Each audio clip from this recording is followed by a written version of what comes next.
Si vous me suivez sur Instagram aussi, vous avez peut-être vu que récemment j'avais publié une série d'images de petits studios et petits appartements et j'avais fait voter mes abonnés pour savoir est-ce que ça les intéresserait de savoir plus sur l'aménagement des petits appartements et hop, 100% des personnes ont répondu oui. Alors, on y va. Du coup, aujourd'hui, je vous propose de voir une vidéo avec un exemple d'aménagement de studio de 27 mètres carrés en longueur avec une alcôve. Mais avant de poursuivre, je vous invite à vous abonner à cette chaîne puisque vous allez trouver 2 vidéos chaque semaine. Le mardi, une vidéo comme aujourd'hui, une vidéo inspiration qui va vous proposer des idées et inspirations pour vos projets. Et le jeudi, plutôt une vidéo conseil travaux également publiée sur le podcast Travaux de Mira que vous pouvez trouver sur toutes les applis de podcasting.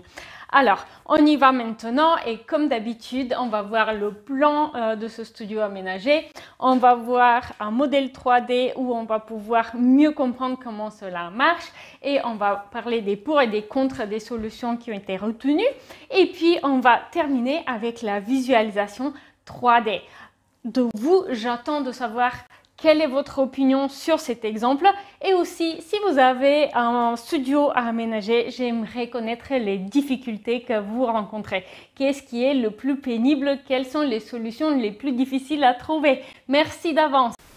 Comme promis, donc, on va parler aujourd'hui d'un aménagement de studio, un studio de 27 mètres carrés en longueur avec une alcôve. Et donc, on va commencer avec le plan qui va simplement permettre de connaître les particularités de l'espace pour ensuite passer à la modélisation qui va permettre de mieux voir l'aménagement proposé. Donc, on entre ici et là, on a tout de suite à droite, on a les WC. J'ai oublié de vous dire, mais donc de toute évidence, c'est un studio dans un immeuble ancien, n'est-ce pas, qui très probablement a fait suite à une division. Donc là, on a un espace utilisé plutôt pour le côté nuit avec une alcôve délimitée par ces traits-là, une alcôve où la hauteur sous plafond est légèrement supérieure. Donc cet espace va être utilisé pour aménager un coin nuit et la particularité de cet aménagement, c'est que le studio il sera utilisé par un papa qui, donc après une séparation, va accueillir ses enfants occasionnellement. Et donc voilà pourquoi il faut de manière occasionnelle pouvoir proposer trois couchages. Donc en face, on a un espace de travail, télé, et puis de l'autre côté, on a ici une petite salle de douche avec quelques rangements en face, la cuisine avec le coin repas ici et une fenêtre qui donne sur l'extérieur. Donc dans sa globalité, voici les grandes lignes. Pour mieux apprécier l'aménagement d'intérieur, on va passer maintenant au modèle 3D qui est un effet très pratique pour mieux voir l'espace. Poursuivre avec un modèle 3D qui permet de mieux apprécier l'espace et son potentiel, notamment avec les changements de hauteur sous plafond dans ce studio avec alcôve. Et avant la fin de la vidéo, vous allez pouvoir la visualisation 3D, alors ne quittez pas avant la fin. Voilà donc notre studio en longueur. Donc là, on est à l'extérieur et on est indiscret. On regarde par la fenêtre vers l'intérieur.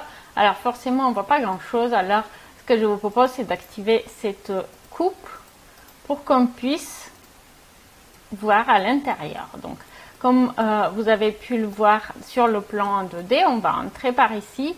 Là, on a notre alcôve avec l'espace de cochage. On a un clic-clac de 2 places et puis là on a une chauffeuse qui peut proposer un cochage supplémentaire.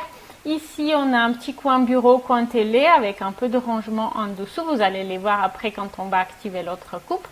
Et donc là face à la salle de bain, je pense que ça serait une bonne idée de mettre des rangements et chez Ikea ils ont ces rangements qui sont profonds que de 40 cm, donc ils sont très pratiques pour des espaces un petit peu étroits comme ici. Par contre, du coup, s'il y a une penderie, elle peut être mise que parallèle au mur et non pas perpendiculaire, d'accord? Et puis là, la cuisine, elle a été un petit peu revue. Et on a notre petit coin repas avec quelques autres rangements complémentaires en hauteur. Alors, je vous avais dit qu'il y avait un changement de hauteur sous plafond et donc j'aimerais bien vous montrer. C'est ici que ça se passe. Donc, pour toute cette partie-là de l'appartement, on a une hauteur sous plafond classique de 2,50 m. Mais dans la partie de l'alcôve, on a 3 mètres de hauteur sous plafond, avec aussi ici les murs qui retombent à 2 mètres à peu près, enfin en hauteur de porte, voilà. Donc j'avais mentionné ici le coin bureau. En fait, c'est un coin bureau qui est très basique. C'est en fait un plan de travail de cuisine en bois qui est posé simplement ici sur un meuble avec tiroir. Et ici porte, et puis là en pied. Donc ça peut être fabriqué très facilement à partir de modules qu'on peut trouver dans les magasins de grande distribution, comme par exemple à Ikea. Vous pouvez en trouver de ces meubles là. La cuisine, bah voilà, c'est une cuisine standard. Et on va aller voir de l'autre côté maintenant. Hop. Donc de l'autre côté, oups, désolé, là la chaise elle est coupée. On va avancer un tout petit peu la coupe pour ne pas avoir une chaise coupée parce que ça fait bizarre quand même. Voilà, on a toujours la chaise coupée. Non mais sérieux. Voilà, hein, c'est mieux comme ça. Et donc là on a un clic-clac comme je le disais avec la chauffeuse. Et tout. Un élément qui est un petit peu intéressant ici, c'est qu'on a pu envisager une niche où on a rendu apparente la maçonnerie d'origine avec des lumières. Ça peut être assez joli. Donc là on ne le voit pas, mais tout à la fin de la vidéo vous allez voir une visualisation un petit peu photoréaliste avec des lumières, et là on voit beaucoup mieux comment ça rend. Je trouve que c'est assez sympathique. Et donc là je voulais juste vous faire un petit sneak peek donc de nos rangements profond de 40 cm que je trouve pratique, avec ici ces placards en hauteur. Et puis là on a simplement un panneau d'affichage, un panneau d'affichage style ardoise qui est aussi magnétique pour pouvoir mettre sa liste de courses et puis voilà, des choses du quotidien. Je vous ai parlé de la visualisation photoréaliste qui permet notamment de visualiser un petit peu mieux la niche. Et donc c'est ce qu'on va voir ici. Voilà, on va passer sur le côté animation si j'arrive. Et pardon. Hop. Voilà. Donc ici vous pouvez voir la niche qui est éclairée et donc ça fait assez sympathique je trouve. Et on va faire une petite promenade à l'intérieur pour apprécier l'espace. Alors comme vous pouvez le voir, la déco est vraiment minimaliste avec des murs blancs, ce qui permet d'unifier l'espace puisqu'on a beaucoup de changements, beaucoup de cloisons partielles, des recoins, des différences de hauteur sous plafond. Et donc avoir un blanc éclatant, je trouve que ça permet d'unifier tout ça. Et puis on a du bois clair. Une fois de plus, ça permet d'unifier l'espace. Et puis je trouve que dans ces petits appartements, plus c'est simple, mieux c'est en matière de décoration. Je vous conseille toujours de limiter les choix de matière et de couleur à 3. Donc ici en somme, on a du blanc, du bois clair et un gris foncé. Et je trouve que se limiter à cela, c'est vraiment parfait. Bon, évidemment, on a aussi le bleu des canapés.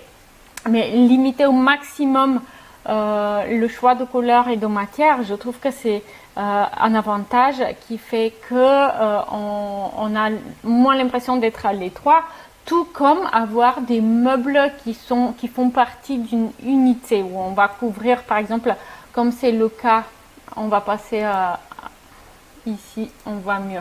Comme c'est le cas ici avec notre meuble bureau, le fait d'avoir un long meuble uni, ben, ça fait qu'on a moins l'impression d'être à l'étroit.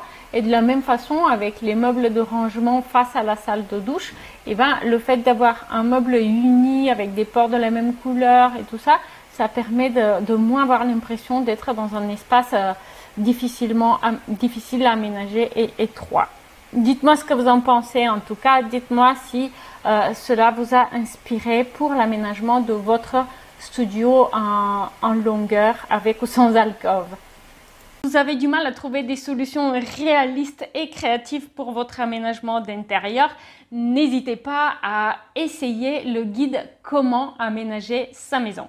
Celui-ci va vous aider à trouver des solutions originales, mais aussi à choisir sans avoir peur de regretter, puisque vous allez avoir une méthode secrète qui permet de savoir exactement qu'est-ce qui vous correspond. Vous allez pouvoir suivre des vidéos commentées pièce par pièce de la maison avec des conseils d'aménagement plus les gabarits prêts à imprimer, à découper pour pouvoir tout de suite jouer sur vos plans d'intérieur.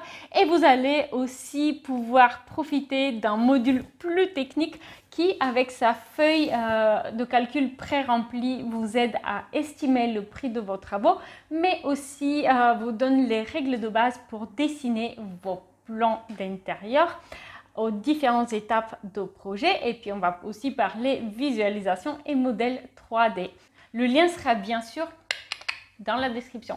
Merci pour ces quelques minutes que vous venez de passer avec moi. Si vous avez apprécié la vidéo, donnez-moi un petit coup de pouce bleu, abonnez-vous et je vous dis à très vite en ligne. Salut!